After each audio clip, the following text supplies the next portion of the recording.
Robin Hood by Sally M. Stockton.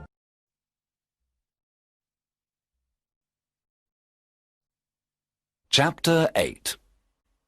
Alan a Dale.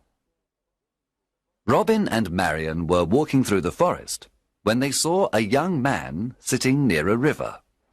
He was playing a lyre and singing a sad song. "Who are you, and why are you singing this sad song?" asked Robin. "My name is Alan of Barnesdale, but people call me Alan a Dale. I am very unhappy, because I love a girl called Alice.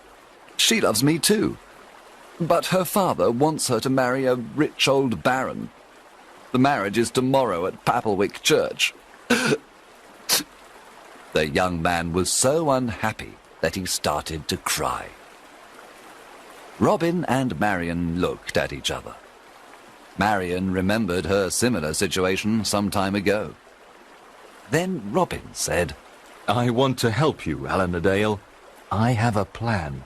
Come with me." Early the next morning, Robin sent his best archers to Papelwick. They hid inside the church and all around it. Robin, Friar Tuck, and Alan a Dale disguised themselves as simple peasants. Then they went to Papelwick. They entered the church and sat down. At midday, the bishop and the rich old baron entered the church.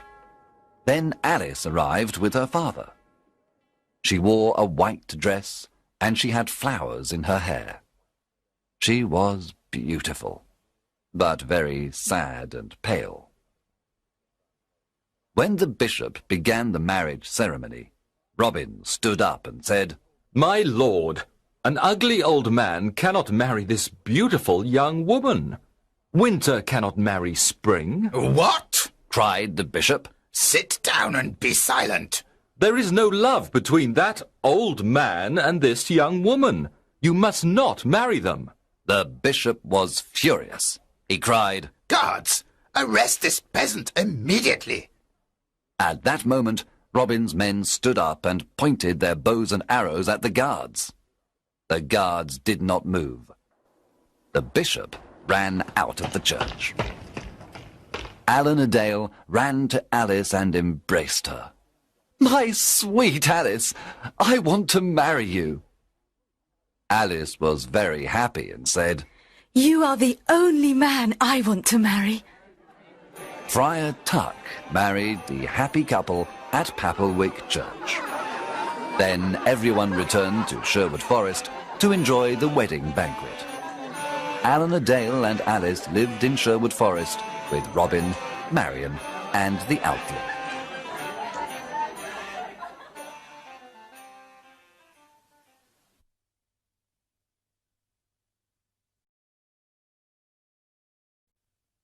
Chapter 9. A Stranger in the Forest.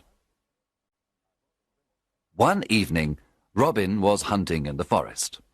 He saw a knight riding an old, tired horse. The knight wore the red cross of the Crusader. "Good evening, young man," said the knight. "What is the name of this forest?" "This is Sherwood Forest, sir," answered Robin. "I have come from the Holy Land. I was there for many years. I fought many wars against the Turks.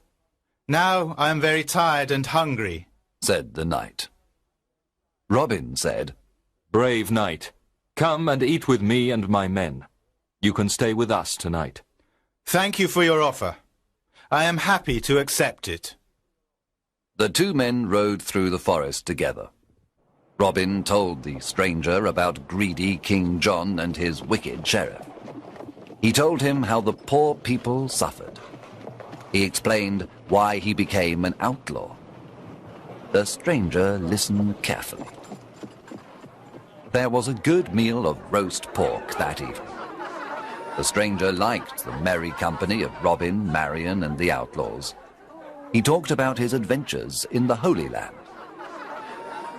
At the end of the meal, Robin stood up and said, "Let us drink to good King Richard, and to his return. Everyone cheered and drank to good King Richard and to his return. To King Richard! Then the strangers stood up, took off his head covering, and said, My friends, I must tell you the truth. I am not a knight. I am your King Richard, also called the Lionheart. There was silence for a moment. The surprise was so great. Then everyone at the table cheered and cried, Welcome home, King Richard! Everyone knelt down. Robin said, We thank God for King Richard's return. I am a lucky king. I have loyal people. said King Richard, with tears in his eyes. I know that my brother John and his men are dishonest and greedy. Now I am here to punish the bad and bring justice to all. King Richard looked at everyone and said, You are not outlaws anymore. You are now free men, and all friends of mine. Robin, the lands of Locksley are yours again. You can all leave Sherwood Forest and live as free men. There was great excitement in the air. That night, King Richard slept in Sherwood Forest. The following morning, he rode to Nottingham with Robin, Marion, and his friends of Sherwood Forest. When the sheriff saw them, he ran away and never returned. After the king's return, Robin, Marion, and Little John went to Locksley. They lived a long and happy life. Some of the outlaws returned to their old homes and villages. Some went looking for adventure.